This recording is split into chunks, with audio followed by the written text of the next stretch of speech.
It's 1978. You are about to start your senior year in high school. You worked all summer at the sawmill and you earned $800. Now, you're not Dougie, so your parents aren't going to co-sign for a more expensive car. You've got $800. A lot of beautiful Mopars in the world. You're at the coolest car lot in town. Obviously, you can't buy the Cuda, too much money. What you can buy is either the 1971 Dodge Demon 340 automatic transmission or the 1974 Cuda with a 360 and a 4-speed. Which car do you take home so you can go cruising on Friday night?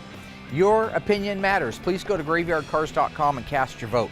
We will announce live on Facebook next week what you chose to drive. And as always, thanks for playing.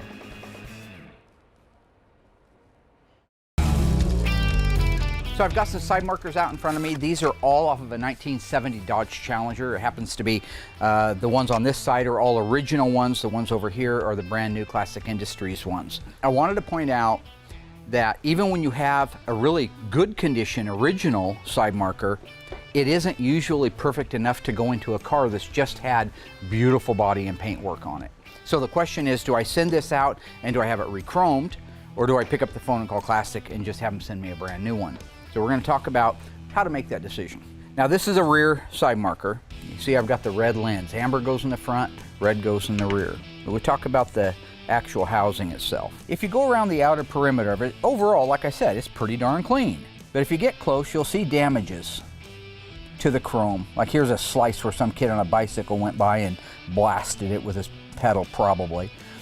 If it didn't have the dents, you still have to deal with the fact that this is pot metal that's been chromed and it was 50 years ago. So what happens to pot metal that's that old, that's been chromed? It begins to bubble. And that bubbling is only going to continue to get worse.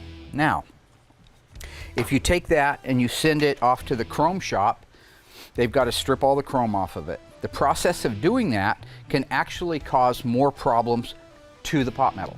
The pot metal actually could get holes in it or pinholes in it that it didn't have when it was in its chromed state. So anybody who's ever chromed for a living knows that pot metal's pretty much designed to be chromed one time. After that, you can end up chasing your tail around in circles. So this is a new housing. You think, well, okay, it's an aftermarket housing. I want an original part of my car. I understand that. I'm the same way. It's just what makes sense. If you look at this housing, this new one, you go around and you look at the same chrome that I showed you a minute ago. This is a brilliant, deep chrome. There's no pits or bubbles in it. There's no damage, obviously, it's a new part. But it's the exact same footprint as the original one. And I'll show you in a minute on the back. But just consider how close those are, if not exactly perfect. We turn them around and look at them. You have the Chrysler Pentastar because Classic licenses it through Mopar. We have our part number down at the bottom. We have our right hand insignia cast into it. All of the SAE lettering and codes are on there.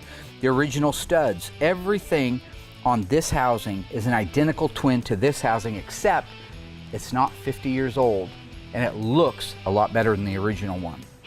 So to me, by the time you chromed this and got it back and hoped that it was perfect, you could probably buy 3 of these. So now you know what my thinking is when it comes to parts that have already passed my quality test. And that's what we're dealing with here, is parts that I wouldn't put on the car unless I approved of them. You make your own decision. That's my advice.